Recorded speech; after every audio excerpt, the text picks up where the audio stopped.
কয়দিন ধরে এক নাগাড়ে এইভাবেই বৃষ্টি হচ্ছে, এদিকে ঘরে দুটো চালও নেই যে সেদ্ধ করে খাবো।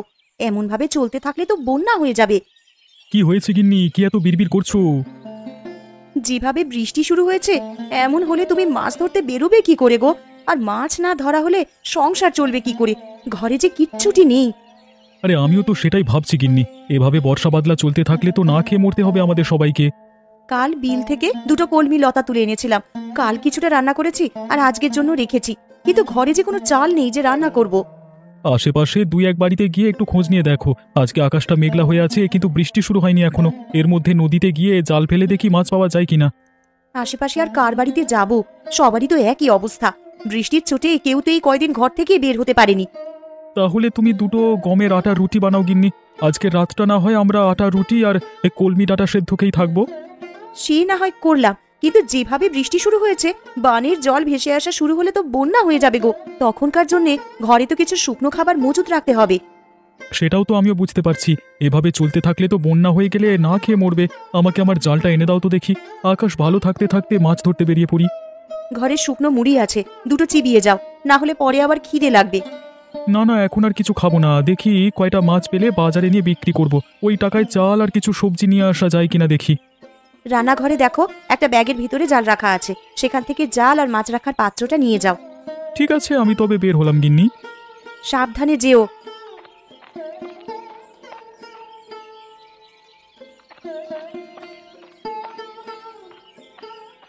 হায় হায় হায় হায়, কি হলো আমার? জমিতে যে জল জমতে শুরু করেছে। কিছুদিন হলো কেবল ধান তুলেছি, এখন জল জমলে যে আর গাছগুলো বাঁচবে না, সব জলের নিচে পৌঁছবে।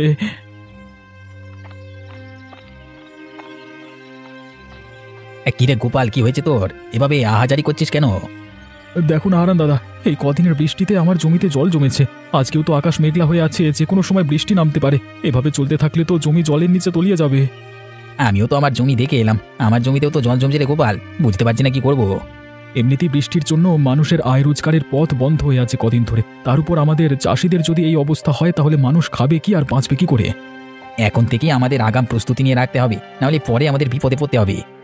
আমরা গরিব চাষাভুষো মানুষ, আমাদের নিজেদের জমানো তো তেমন টাকা পয়সা থাকে না। যা থাকে জমির কাজে লাগিয়ে দিই ফসলের আশায়। তা তুই ঠিকই বলেছিস গোপাল, আমরা তো ফসলের আশায় কত কি বিসর্জন দিই, আর শেষকালে যদি ফসলের এমন হাল দেখি তাহলে তো আমাদের আর চাষবাস করবার ইচ্ছেটাই মরে যাবে। এক কাজ করলে কেমন হয় দাদা? কি কাজ? আমরা যদি সেচে জমির জল সব বাইরে ফেলে দিই, তাহলে কেমন হয় বলতো? তুই খেপেছিস নাকি রে গোপাল? এই এত জল কি সেচে শেষ করা সম্ভব?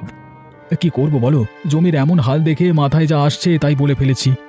বিপদের সময় এমন অস্বাভাবিক চিন্তা মাথায় আসে, কিন্তু তাই বলে তো আর বোকার মতো সেটা করতে গেলে হবে না। তাহলে এখন আমরা কি করব দাদা? কি আর করব, আকাশ পানে চেয়ে থাকা ছাড়া কোনো উপায় নেই। আকাশে রোদ উঠলে এই জল শুকিয়ে যাবে, তখন আবার ফসল বোনা যাবে যদি এগুলো নষ্ট হয় তো। আবার ফসল বুনবার মতো সামর্থ্য এখন আমার নেই দাদা। আর তাছাড়া আকাশের যা হাবভাব দেখছি, তাতে করে মনে হয় না এই বৃষ্টি এত সহজে যাবে। সে পরে দেখা যাবে, এখন এখানে বিলাপ করে লাভ নেই, চল বাড়ির দিকে যাই আমরা।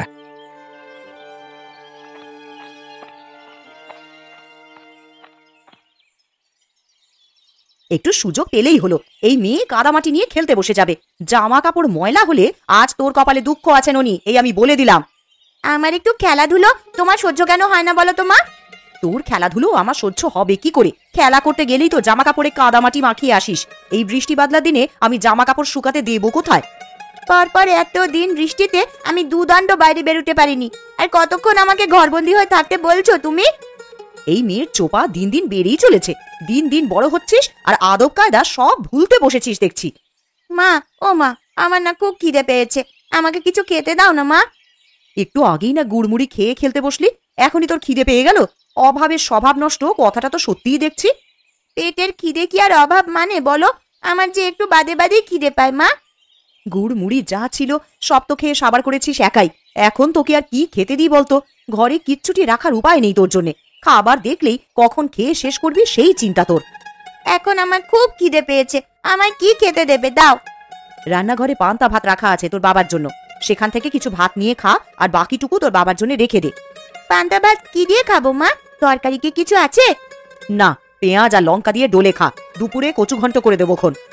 শুধু পেঁয়াজ আর লঙ্কা দিয়ে কি ভাত খাওয়া যায় নাকি? তুমি আমাকে অন্য কিছু বানিয়ে দাও না মা। ঘরে আর কিচ্ছু নেই রে মা, এখন পান্তা ভাত খা, একটু বাদেই তো আবার দুপুরে রান্না বসাবো। রান্না হয়ে গেলে তখন আবার গরম গরম ভাত খাস। ঠিক আছে মা, তাই দাও তবে আমাকে। তুই রান্নাঘরে গিয়ে নিজে নিয়ে খা না, আমি দেখি কচুগুলো কেটে ফেলি। আর সাবধানে যাস, উঠানে আবার পা পিছলে পড়লে কিন্তু ব্যথা পাবি।